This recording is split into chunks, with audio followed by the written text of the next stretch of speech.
कोणास विचारून तिथं झाड पेरलं? अरे कोणाला विचारायला कशा पाहिजे, ही माझी पण जमीन आहे आणि त्याच्यासाठी तर मी गावी आलोय. ता सांगतस कोणास? तुझ्या वाट्यास भाग आलेलो आहे ना, त्याच्यात जाऊन काय तर कर. अरे पण ही जवळची जागा तू डापलीस आणि मला लांबची जागा दिलीस.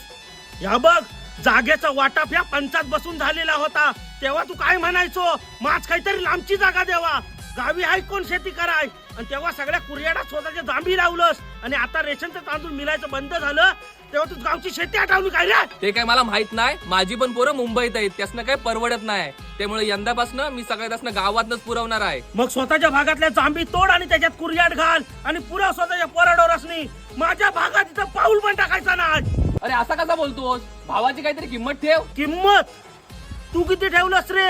स्वतःच्या जागेत झाडा लावलंस आणि ती करारान देतस. नाहीतर एखादा भाव बोललो असतो, दादा ही मी काय 4 झाडा लावलीत, ती काय ती स्वतः कर आणि काय उत्पन्न येईल तर वाटून घेऊया. आला असा काय तुझ्या कधी वासने? अरे मला माहिती होता माझ्या जागेवर तुझा डोळा येतो. चल नाही कर तुझी शेती, जातो मी. भाव म्हणून तुझ्यात काही कालीच आहे की नाही? कालीस? अरे तर भाजून खाल्ला मी.